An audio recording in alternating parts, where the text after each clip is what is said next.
Sejarah Kerajaan Pajajaran bisa dibilang bahwa Kerajaan Pajajaran merupakan kerajaan-kerajaan yang berdiri sebelumnya, seperti Kerajaan Tarumanegara, Kerajaan Galuh, Kerajaan Kawali, dan Kerajaan Sunda.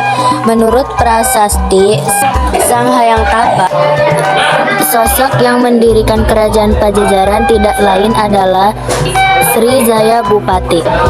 Ia mendirikan kerajaan ini pada 923 Masehi di Pakuan Pajajaran. Saat itu, kerajaan ini belum resmi dinamai Kerajaan Pajajaran.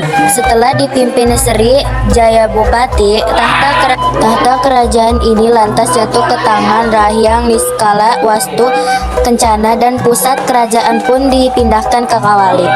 Pada tahun 1428, Sri Baduga Maharaja atau Prabu Siliwangi dinobatkan untuk menerima tahta kerajaan Sunda dan kerajaan Galuh sebanyak 2 kali. Penobatan tersebut juga menjadi periode akhir kerajaan Sunda dan kerajaan Galuh, serta menjadi awal periode kerajaan Pajajaran yang beribu kota Pakuan Pajajaran. Setelah Prabu Siliwangi, tahta kerajaan ini lantas diteruskan oleh raja-raja lainnya. Nama semua raja tersebut telah termaktub dalam naskah Babad Kerajaan Pajajaran, cerita Warugaguru, dan cerita Parahyangan. Masing-masing naskah tersebut punya urutan nama raja-raja yang berbeda.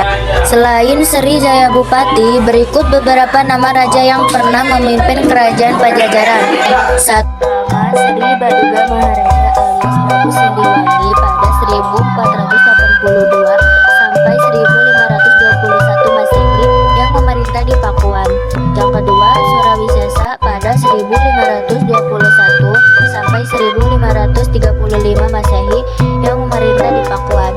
Yang ketiga, Ratu Nilagandra 1551 sampai 1597 Masehi meninggalkan Pakuan karena serangan Hasanuddin dan Maulana Yusuf. Yang keempat, Raga Mulia 1567 sampai 1079 Masehi. Masa kejayaan Kerajaan Pajajaran. Masa kejayaan Kerajaan Pajajaran diraih saat kerajaan ini dipimpin Sri Baduga Maharaja. Kerajaan Pajajaran saat itu dalam keadaan tentram dan teratur. Sri Baduga Maharaja sendiri mampu memimpin rakyatnya dengan memegang teguh asas kesetaraan dalam kehidupan sosial masyarakat. Salah satu kebijakannya yang ia berlakukan saat itu adalah membebaskan penduduk dari 4 macam pajak.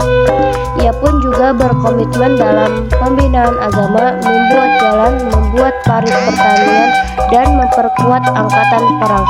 Khusus untuk yang terakhir, Sri Baduga berhasil membuat kerajaan Pajajaran memiliki angkatan perang yang tangguh. Tercatat kerajaan ini memiliki 100.000 prajurit dan 40 ekor pasukan gajah saat dipimpin Sri Baduga. Kerajaan Pajajaran terjadi pada tahun 1579. Keruntuhan tersebut ditandai dengan dibawanya pelangka Sriman Sriwancana alias Singgasana Kerajaan Pajajaran dari Pakuan. Singgasana itu dibawa oleh Maulana Yusuf yang merupakan pemimpin dari Kesultanan Banten. Pemindahan Singgasana itu dilakukan supaya nanti tidak ada penobatan raja baru di Kerajaan Pajajaran. Singgasana tersebut lantas dipindahkan ke Surosoan di Banten dan menandai berakhirnya Kerajaan Pajajaran. Sejumlah penggawa istana Kerajaan Pajajaran yang tersisa mulai meninggalkan kerajaan dan menetap di daerah Kabupaten Lebak, Banten. Di sana mereka menetap dan menjalani tata cara hidupan lama yang ketat. Sekarang orang-orang tersebut dikenal sebagai orang Baduy. Peninggalan Kerajaan Pajajaran. Walaupun sudah runtuh, Kerajaan Pajajaran masih memiliki sejumlah peninggalan yang eksis hingga saat ini. Sejumlah peninggalan itu adalah 1. Serat Babad Pajajaran. Ini merupakan naskah kuno yang menceritakan silsilah raja di kerajaan Pajajaran serta cikal bakal lahirnya kerajaan tersebut. Naskah ini juga berisi kearifan dan keseharian masyarakat Sunda pada masa lampau. 2. Carita Parahyangan. Naskah yang dibuat pada akhir abad ke-16 ini menceritakan sejarah Sunda mulai dari zaman Kerajaan Galuh sampai runtuhnya Kerajaan Pajajaran oleh Kesultanan Banten. Naskah ini juga memuat berbagai nama tempat baik yang berada di dalam kekuasaan Kerajaan Pajajaran maupun daerah lainnya di Pulau Jawa. Sebagian nama daerah itu masih ada sampai sekarang. Beberapa di antara nama daerah itu adalah Ancol, Ciranjang, Cirebon, Gunung Galunggung, Kabupaten Kuningan, Gunung Puntang, Rancamaya, Citarum. 3. Carita Waruga Guru. Kalau naskah ini dibuat pada akhir abad ke-17 atau sekitar awal abad ke-18. Naskah ini sendiri ditulis di atas kertas daluang dan memakai bahasa Sunda kuno. Di antara dua naskah sebelumnya, naskah ini dianggap sebagai naskah kuno termuda dan termasuk naskah periode transisi yang memiliki nuansa Islami. Isi naskah Carita Waruga Guru berkisar tentang silsilah raja-raja di kerajaan Pajajaran yang dirunut dari Nabi Adam.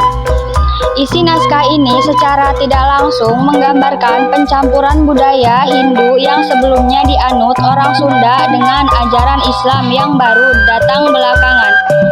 Beberapa pihak meyakini bahwa sebetulnya ini naskah bangkit.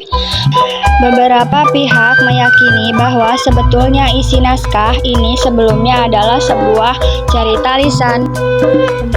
Prasasti Batu Tulis. Peninggalan Kerajaan Pajajaran ini terletak di Jalan Batu Tulis No. 54 Batu Tulis, Kecamatan Bogor Selatan, Kota Bogor, Jawa Barat. Prasasti ini dibuat pada tahun 1533 Masehi oleh Raja Surawi Sesa yang merupakan anak Sri Baduga Maharaja alias Prabu Siliwangi. Prasasti ini memuat tulisan Sunda kuno yang berisi kekaguman Surawi Sesa kepada ayahnya. Jika kawan datang ke kompleks tempat prasasti ini berada, kawan bisa menemukan beberapa peninggalan sejarah dari Raja Surawi Sesa seperti batu tapa yang memuat bekas telapak kaki Raja Surawi Sesa dan batu lingga yang merupakan bekas tongkat pusaka Kerajaan Pajajaran. Tersangka jika tempat ini merupakan peninggalan Kerajaan Pajajaran menurut tulisan yang ada pada prasasti Batu Tulis. Tempat yang semula dikenal dengan nama Taman Perburuan ini dulunya adalah bagian dari hutan Samida yang ada pada era kepemimpinan Sri Baduga Maharaja. Tempat tersebut dulunya difungsikan sebagai tempat pemeliharaan sebagai jenis kayu langka. Setelah Kerajaan Pajajaran runtuh, hutan tersebut lantas dibiarkan begitu saja. Barulah pada masa penjajahan Belanda, hutan tersebut diubah menjadi Kebun Raya Bogor.